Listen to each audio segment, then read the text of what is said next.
Greetings, everyone inside. Greetings. Before I start, I would like to ask a fundamental question. Not for your thinking mind, but for your body. When was the last time you felt in rhythm with your life? Not towards a deadline, but within your own cycle.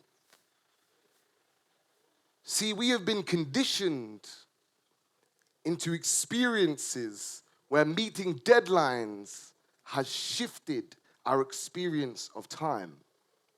And it has conditioned our nervous system to now exist in timelines that we did not decide. Existence has become a chore. And now empathy has become a liability. And survival has become competition. We're in 2026. The future is now. And for me, before I use these words to employ and convey my ideas, I have to acknowledge that the first language is my body, my movement. Beyond how I communicate on an intellectual level about the safety I feel to express what's inside.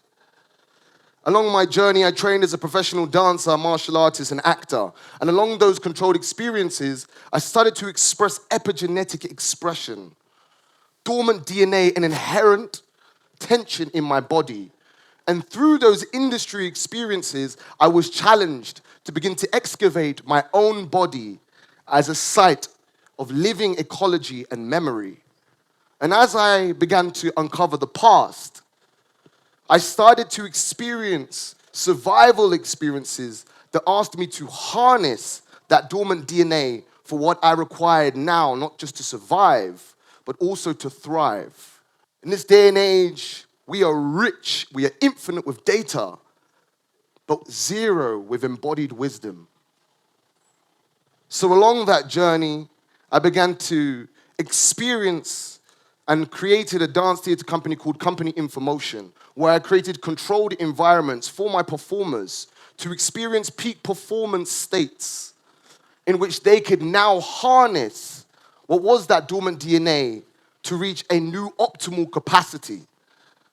And when I realized that fundamentally we haven't been taught a new level of education to re-experience through the lens of the body, I realized that there's been a massive disconnection between the mind and the body. An epidemic of disconnection to self, our environment, and the natural living world. But all of that happens through being able to feel the air on our skin, to feel the sun as it warms us, to feel those biofeedback responses in which we can now feel alive. And we deserve to feel alive. So I'm going to ask you and yourself, everyone in here, when was the last time you felt in rhythm with your body? If you felt in rhythm with your body, put your hand up. So you see that already on a statistic that is about 15% of this whole entire conference. So ask yourself, if that is the statistic within this environment, what is the statistic within the whole world? There is a massive disconnection and we're required to reconnect it. So when I worked on this journey, I had to learn, I had to unlearn, to relearn. And I stepped into this decolonial practice to recognize what I have been conditioned into, in which my nervous system was so harsh, and how I could soften to be more receptive to my bioenergetic feedback to inform me. And as I walked this path, I realized that not just moving and movement capacity was one of the great forms. I realized that visual storytelling was able to not just translate ideas, but transform identities. And with this new generation, how can we really reimagine the future if we can't imagine it? So along that way, after my dance theater company, I created a film production stage, which we produced over 120 music videos, 8 independent films with global brands and major activations. Along that way, a whole scene across London looked at me in forms of success. I created a festival and paid over 30,000 to artists in that generation. And they all looked at me and said, This is my idea of success, but deemed by who?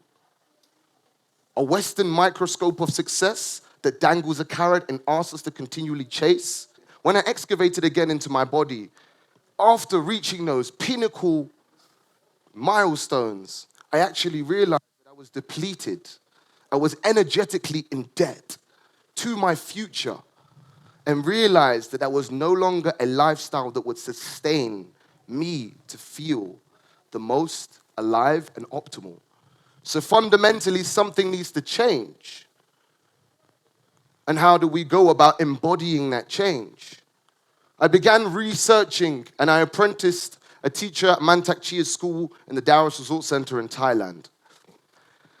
As I apprenticed a woman called Dr. Angela Lango in quantum relation shifting, as I apprenticed her, she tasked me to create a practice of quantum embodiment called quantum inforMotion.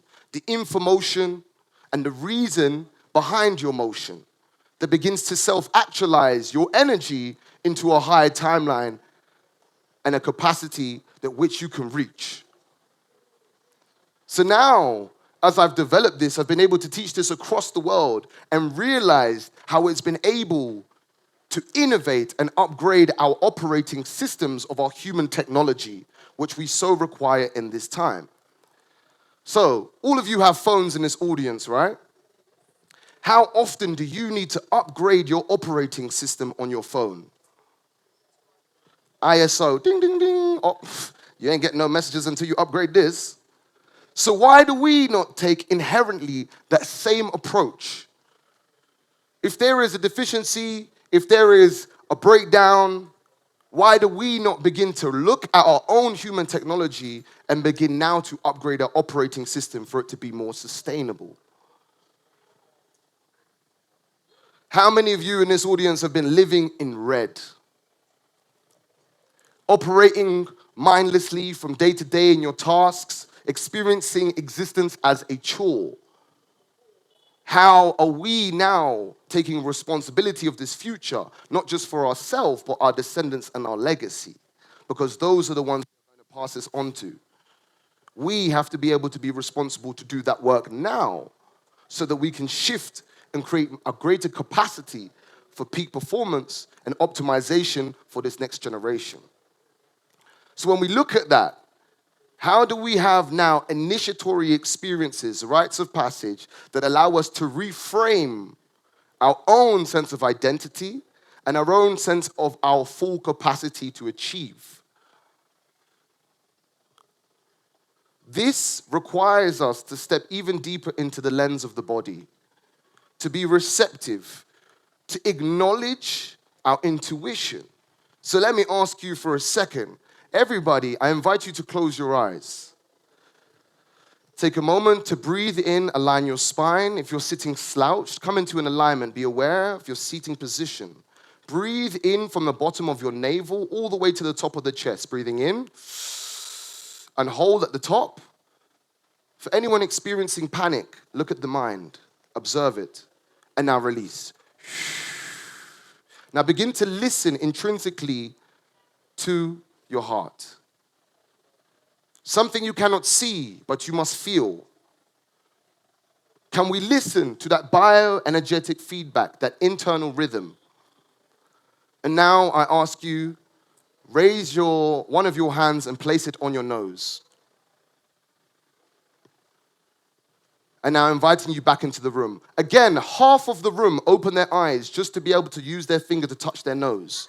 So many of you do not even trust your own internal senses, your biofeedback of your intuition to inform you where your nose is, even though you spent your whole life with your nose. So this is a fundamental breakdown in our internal dialogue to our external communication.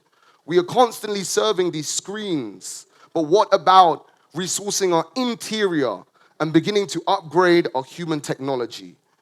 My talk today is that the body remembers the future. And fundamentally, we must begin to upgrade our operating systems, step into environments where we close the eyes, return inward, and begin to listen with our inner ear, so it may inform us if we're stepping into environments that do not serve our nervous system. if you feel alert, destabilized, deregulated, then ultimately you are not doing something that is bringing you life, and in turn is shortening your life expectancy. The heart, the bio battery, the electromagnetic field that we can conjure here, up to 3 meters, an untapped resource and knowledge of science in the body, producing the most amount of mitochondria that generates energy through the rest of the body, meaning that if your heart is in it, then you will live longer. You will regenerate the body. You will revitalize the senses. And all of us want to live longer, right? We all want to live longer, right? Exactly. Because no one is waiting to die. So we need to take responsibility in this moment now to allow our body to remember the future that sustains our energy and allows us to truly feel that we can reach optimal and peak performance states. It is our birthright, it is our calling, it is our legacy for this next generation to unlock the doors of our perception so that we now can step forward and embody the future. Thank you, everyone. My name is Muti Musafiri.